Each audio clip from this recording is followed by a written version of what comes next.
하나님의 은혜와 평강이 여러분 심령과 가정 가운데 늘 함께 하시기를 기원합니다. 미국 달라스 신학교 하워드 핸드릭스 교수님이 3M 사이클 이론을 발표했습니다. M으로 시작하는 세 가지, 이 세 가지가 신앙 공동체와 개인의 삶에 단계적으로 연결되어 나타난다는 것입니다. 첫 번째 단계는 무브먼트, 운동입니다. 이때에는 생명력이 있고 세상을 변화시킬 영적인 힘, 영적인 능력이 나타납니다. 두 번째 단계는 머신, 기계입니다. 시간이 흘러 조직화되고 기계화되어 점점 좋아지는 것 같지만 영적인 힘, 영적인 운동력은 점점 약해져서 기계처럼 된다는 것입니다. 그리고 세 번째는 머니먼트, 기념비입니다. 시간이 흘러갈수록 과거의 역사 속에 갇히는 단계에 이르게 된다. 이 이론을 교회 유형에 적용해 본다면 세 종류의 교회로 나타나게 됩니다. 첫 번째, 살아있는 교회입니다. 살아있는 교회 안에 성령의 역사, 성령의 은혜, 성령의 감동이 늘 살아 있습니다. 그런데 그렇게 성령의 역사가 나타나니까 모든 성도들이 다 선교사처럼 살아갑니다. 복음의 전도자로 살아갑니다. 그래서 살아있는 교회는 미셔너리 처치, 선교사 교회, 미셔널 처치, 선교하는 선교적 교회로 나타나게 된다. 모든 성도가 하나님을 사랑하고 성령을 의지하며 사랑과 헌신, 눈물, 그리고 영적인 운동과 사역이 늘 살아있는 그런 교회. 두 번째는 운영되는 교회가 나타납니다. 운영되는 교회라는 것은 뭐냐면 현상을 유지하는 것에 더 마음을 두는 것입니다. 조직과 행정이 탄탄하지만 성령의 뜨거움이나 영적인 감동, 운동력은 점점 사라지고 눈에 보이는 조직, 눈에 보이는 외적인 활동에만 더 집중하게 됩니다. 기계적인 그런 조직으로 변질되어 갑니다. 현상 유지하는 것에 급급한 교회가 된다. 그리고 세 번째, 남아있는 교회, 과거의 유물처럼 이 박물관 교회, 뮤지엄 처치로 남게 된다는 것입니다. 하나의 큰 기념비와 같은, 우리 교회는 건물이 멋있어, 우리 교회는 과거에 유적이 있어, 우리 교회는 과거에 이런 일을 했어, 나는 이렇게 살았어, 이렇게 과거에 집중하면서 남아있는 유물관, 박물과 같은 그런 교회가 있다. 더 이상 변화나 성장 관심 없습니다. 영향력 관심 없습니다. 과거에 가지고 있는 것들만 자랑하는, 얘기하는 그런 교회가 있다는 것입니다. 이것은 우리의 개인 신앙에도 그대로 적용할 수가 있습니다. 처음에는 예수님 만난 것 하나로 족합니다. 예수님이면 족합니다. 예수님만 불러도, 예수님만 생각해도, 예수님의 이름으로 기도하고 찬송만 불러도 가슴이 뜨거워지고 눈물이 가득하고 하나님의 사랑으로 감격하고 변화됩니다. 그런데 시간이 지나면서 언제부터인지 모르게 기계적인 신앙으로 변질되었습니다.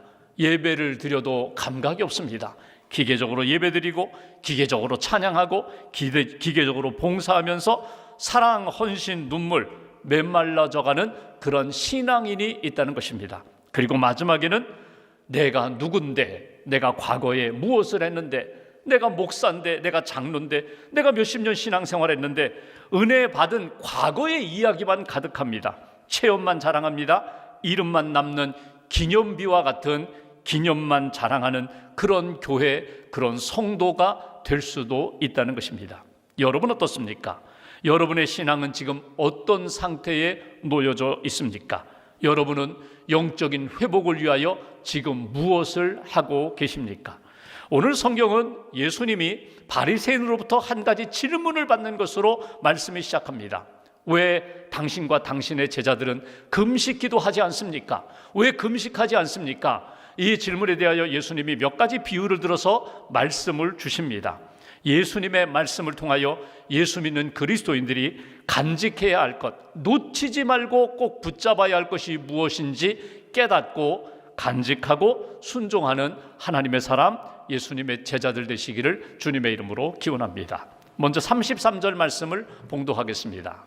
제가 봉독합니다. 그들이 예수께 말하되 요한의 제자는 자주 금식하며 기도하고 바리새인의 제자들도 또한 그리하되 당신의 제자들은 먹고 마시나이다. 여러분 지금 상황을 한번 보십시오. 흐름, 배경을 보십시오. 예수님이 레위라는 사람, 세리 레위를 부르셨습니다. 나를 따르라. 그가 모든 것 버려두고 예수님을 따릅니다. 예수님의 제자가 됩니다. 그리고 예수님을 초청하여 집에서 잔치를 벌립니다. 자기 친구들, 동료들, 세리들을 부릅니다. 죄인들을 부릅니다. 그리고 거기서 한참 먹고 마십니다. 예수님이 너무 기뻐하셨습니다. 내가 의인을 부르러 온 것이 아니라 죄인을 부르러 왔다. 이들이 구원받는 것이 나의 기쁨이라고 한참 잔치를 벌이고 있는데 오늘 바리새인이 시비를 거는 것입니다. 아니, 요한의 제자들 바리새인들은 금식하며 기도하는데 당신과 당신의 제자들은 왜 금식하지 않습니까? 왜 금식하며 기도하지 않습니까? 왜 우리처럼 경건한 신앙생활을 하지 않습니까? 이렇게 예수님에게 질문을 던진 것입니다. 여러분 금식해 보셨죠? 언제 금식하셨어요? 목사님, 저는 병원 수술 받기 전에 금식했습니다.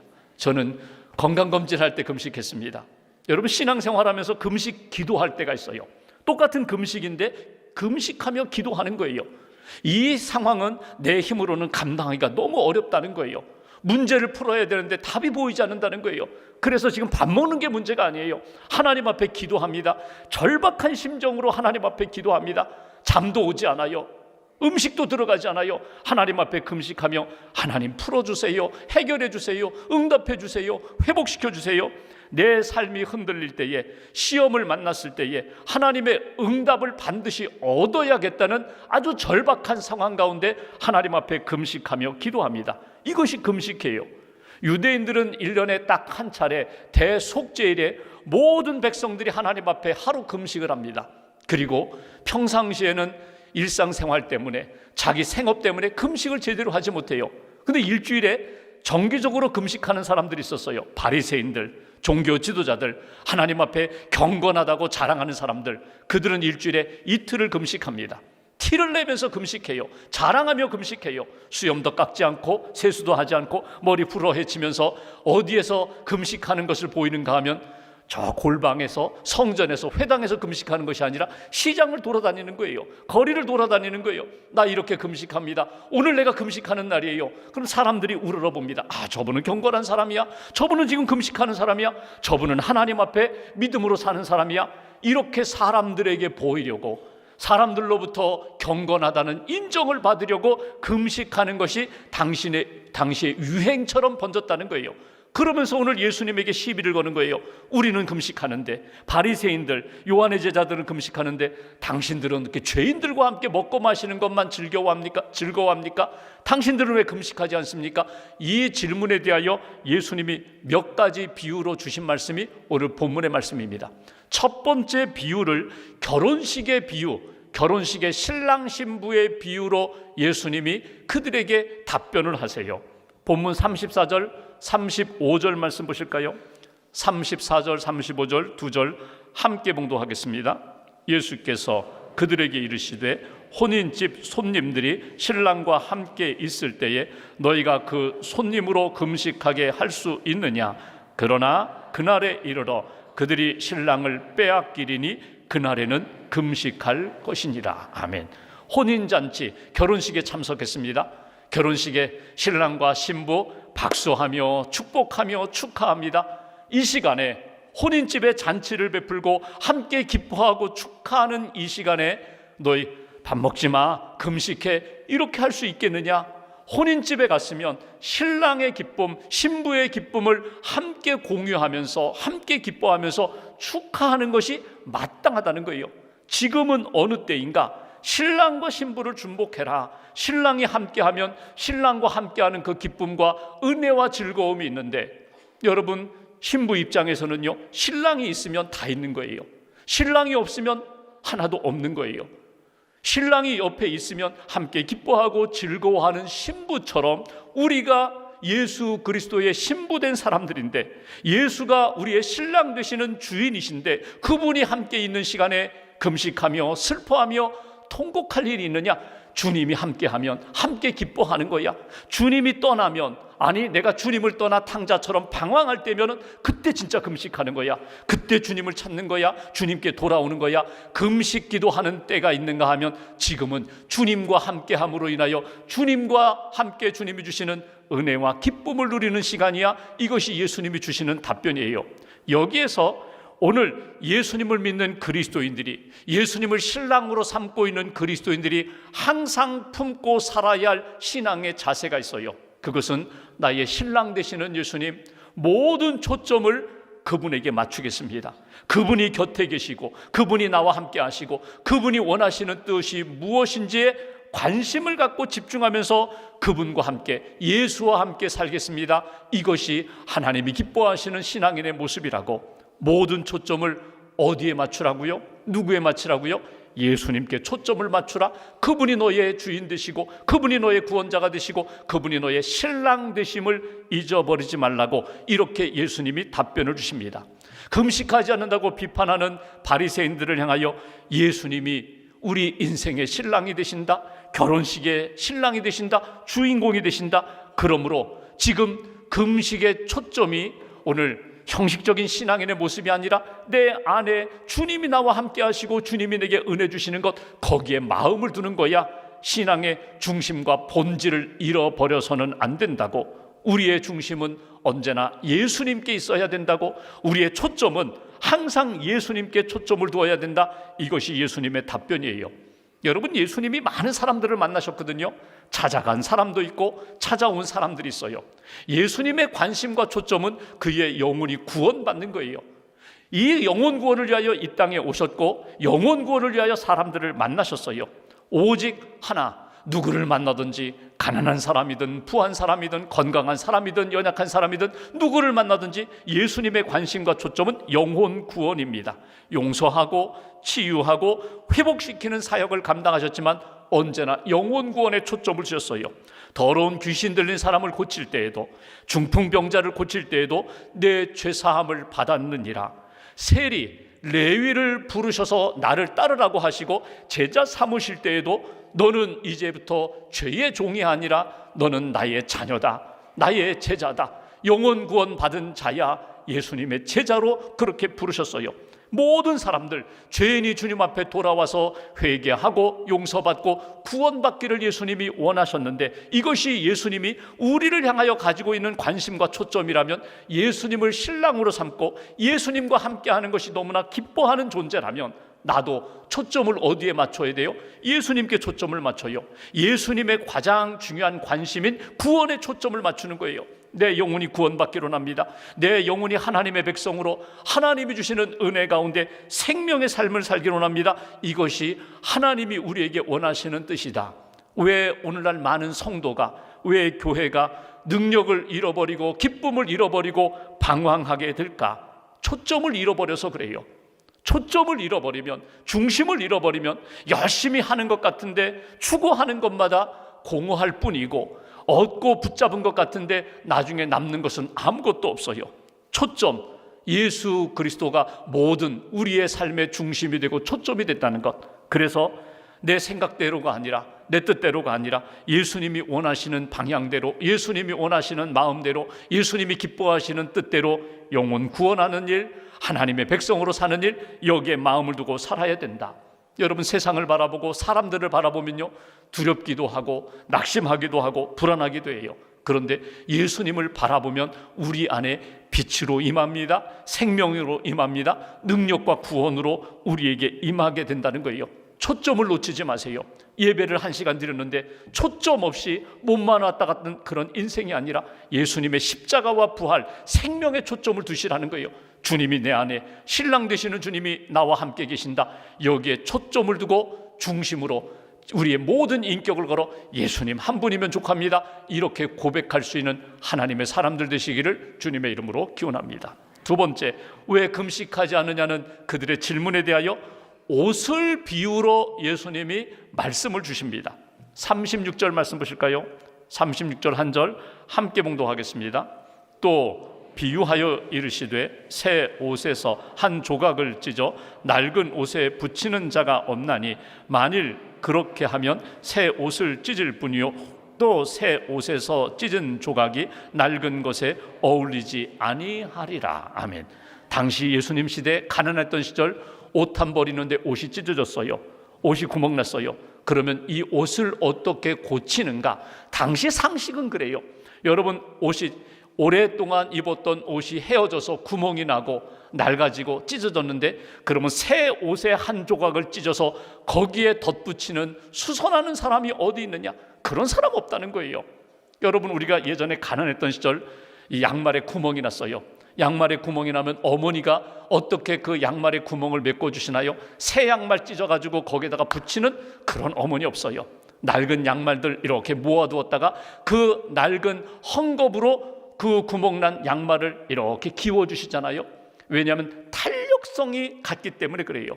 새 옷은 탄력성이 있어요. 신축성이 있어요. 반면에 오래된 옷감, 오래된 옷은요, 신축성이 없어요. 같은 재질로, 같은 신축성으로 그렇게 수선한다. 이게 상식이거든요.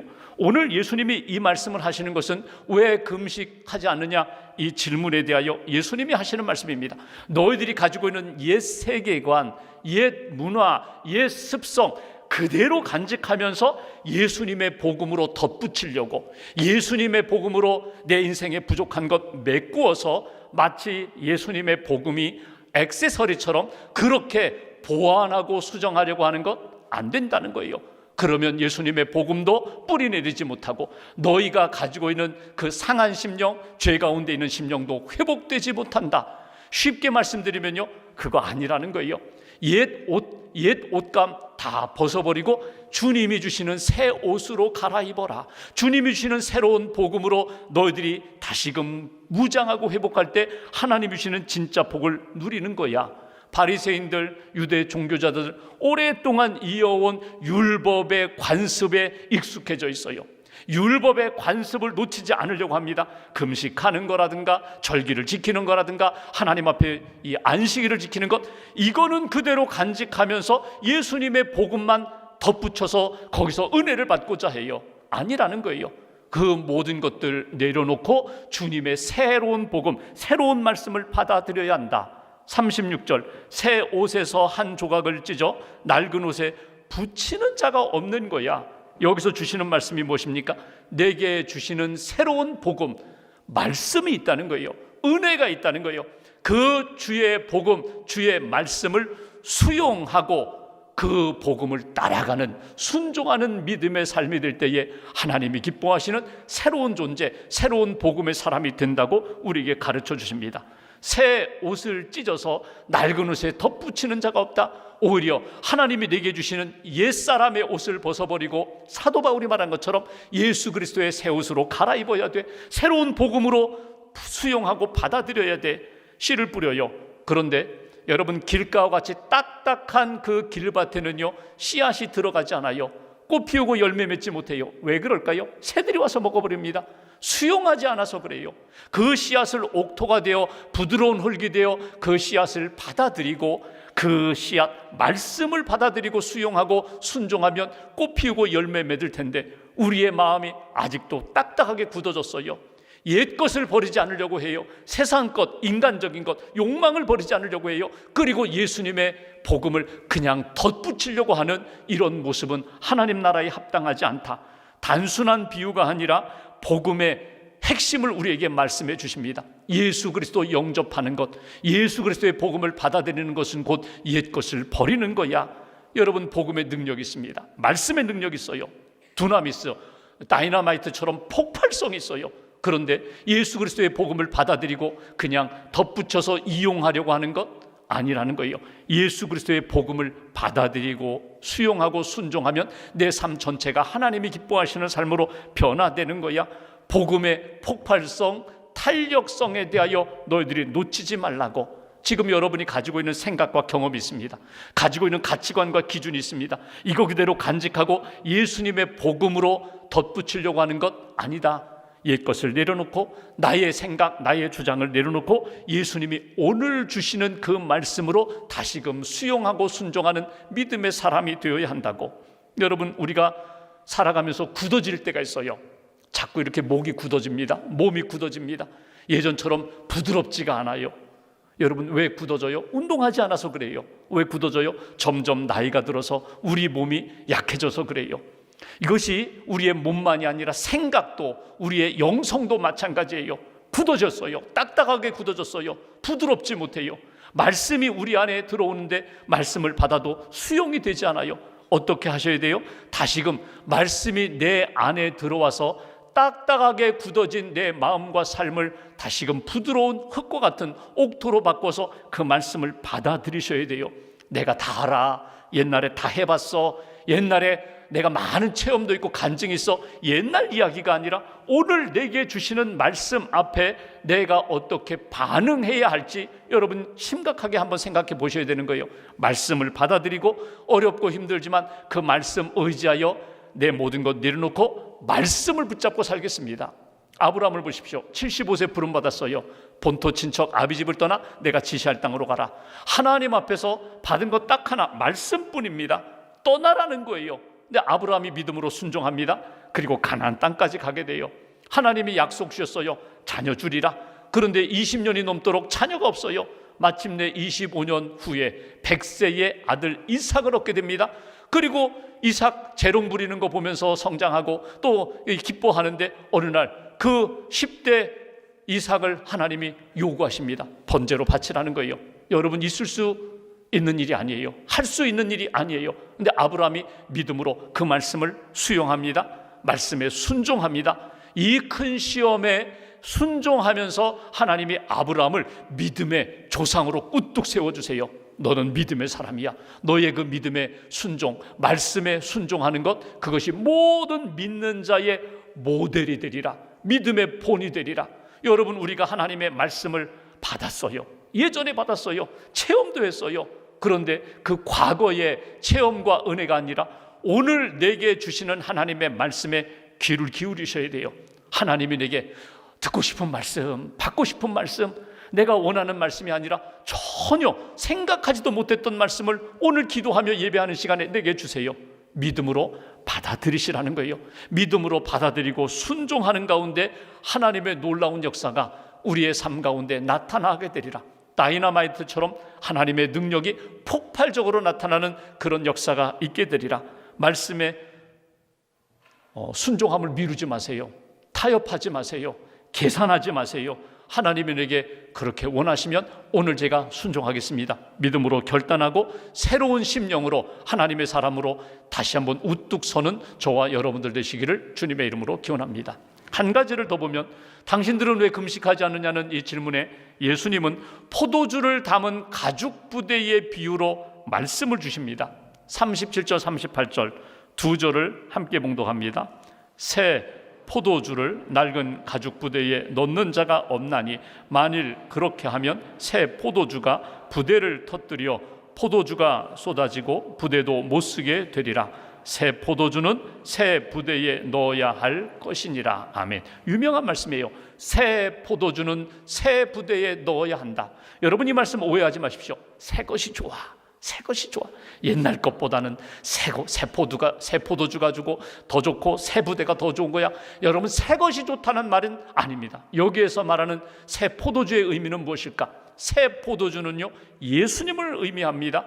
예수 그리스도의 복음을 의미합니다. 가죽 부대, 새 가죽 부대는 무엇을 의미합니까? 성령 안에서 새롭게 변화된 우리의 심령을 의미합니다. 그릇, 우리의 심령, 우리의 삶을 의미합니다. 여기 새 포도주로 번역됐지만 사실 원문대로 본다면요, 아직 발효되지 않은 포도즙을 이야기하는 거예요. 새 포도즙이에요. 아직 발효되지 않았어요. 포도주가 아직 되지 않았어요. 이스라엘이 농사를 지을 때 포도 수확을 했습니다. 그러면 포도 열매를 가져다가 큰 통에 넣던지 아니면 큰 부대에 넣어서 이렇게 짓밟아요. 밟으면 거기에서 포도즙이 나오게 됩니다. 그 포도즙을 받아요. 포도즙을 가죽 부대, 염소나 양 가죽 부대에다가 이렇게 담아뒀습니다. 그럼 시간이 지나면 발효하게 돼요. 가스가 나와요. 점점 부풀어요. 팽창하여.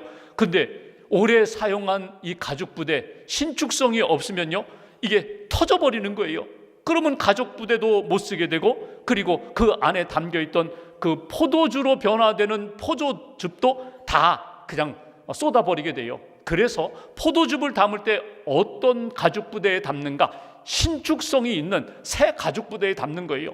점점 가스가 나오고 발효될 때에 부풀어 날 때에도 전혀 문제가 없어요. 오늘 예수님이 그 말씀하시는 것입니다. 예수 그리스도를 영접하고 예수님의 복음을 영접할 때 내 삶이 그 복음을, 예수를 감당할 수 있는 믿음의 사람이 되어야 한다. 그 믿음의 사람이 되어야 하는데 그 믿음의 사람은 어떻게 되는가? 내 힘으로 되는 것 아니야, 노력으로 되는 것이 아니야, 성령의 도우심으로 되는 것이라고. 여러분, 복음의 능력이 있어요. 예수의 능력이 있어요. 십자가와 부활의 능력, 아주 엄청난 팽창력이 있어요. 생명력, 운동력이 있어요. 생명력이 있어요. 그 예수님을 담고 있는 인생이라면 내 삶이 하나님이 기뻐하시는 포도주를 담는, 예수를 담는 인생이 되려면 내가 성령의 사람이 되어야 한다. 오늘 그 말씀이에요. 종종 우리는 이 말씀을 이렇게 이해합니다. 새 부대가 되도록 힘써야 돼. 그릇이 되어야 돼. 큰 그릇이 되어야 돼. 좋은 그릇이 되어야 돼. 여러분, 맞아요. 우리가 새 가죽 부대가 되어야 돼요. 근데 여러분, 더 중요한 전제가 있어요. 예수 그리스도가 없는 가죽 부대 의미 없습니다. 사람이 볼 때는 아주 멋진 인생이 됐어요. 멋진 인물이 되었어요. 준비가 잘 되었어요. 근데 그 안은 비어 있어요. 아무것도 없어요. 그런 인생이 아니라 예수 그리스도를 담고 있는 인생, 예수 그리스도의 복음을 담고 있는 인생. 그래서 우리의 심령이 변화되는데 어떻게 예수를 잘 담을 수 있을까? 복음을 담고 하나님의 은혜와 기쁨을 누릴 수 있을까? 세 번째 주시는 메시지, 나와 함께 하시는 성령님을 의지하여 기도하는 인생이 되어라. 기도할 때 나를 붙들어 주시고 예수님을 잘 담고 성령의 능력을 행하는 하나님의 사람으로 만들어 주시리라. 예수 그리스도를 담고 예수 그리스도의 생명과 은혜와 기쁨을 누리고자 한다면 항상 기도하면서 나를 변화시키는, 나를 새 가죽 부대로 하나님이 기뻐하시는 도구로 쓰임받는 그런 인생으로 나아가는 거야. 예수님의 임재가 먼저고 예수님을 모신 심령이 중요하다는 거예요. 새 포도즙보다 더 중요한 것 가죽 부대 아닙니다. 새 가죽보다 더 중요한 것 새 포도주입니다. 새 포도즙을 담고 하나님이 기뻐하시는 역사를 늘 체험하면서 하나님 앞에서 살아가라고. 마가복음 9장에 보면 예수님이 베드로, 야고보, 요한 세 명의 제자를 데리시고 산에 올라가셔서 영적인 체험을 하게 하셨어요. 변화산에서의 체험, 신령한 몸으로 변화되는 것을 보여주셨어요. 그 시간에 산 아래에서 남은 제자들은요, 낭패를 봅니다. 한 아버지가 아이를 데리고, 귀신 들린 아이를 데리고 와서 고쳐달라는 거예요. 제자들이 전에도 병 고쳤거든요. 전에도 귀신 쫓아내는 경험이 있거든요. 그래서 귀신을 쫓아내려고 하는데 귀신이 나가지 않는 거예요. 그런 상황 가운데 예수님이 내려오셨어요. 아버지가, 예수여, 내 아이 이 귀신을 좀 쫓아내달라고. 예수님이 고쳐주셨어요. 시간이 지난 다음에 제자들이 예수님께 묻습니다. 이번에는 왜 실패했습니까? 왜 우리가 귀신을 쫓아내지 못했을까요? 그때 예수님이 유명한 말씀을 하세요. 마태복음 9장 29절, 기도 외에 다른 것으로는 이런 종류가 나갈 수 없다. 기도밖에 없다. 오직 기도, 성령 의지하여 기도할 때 내가 하나님의 사람으로, 능력의 사람으로, 은혜의 사람으로 하나님 앞에서 쓰임 받을 수 있다. 기도하지 않으면 내가 가죽 부대로서 예수님을 온전히 담고 예수 그리스도의 능력과 하나님이 이루시고자 하는 뜻에 온전히 쓰임 받을 수가 없다는 겁니다. 여러분 어떠세요? 여러분, 금식하며 기도하는 것 중요합니다.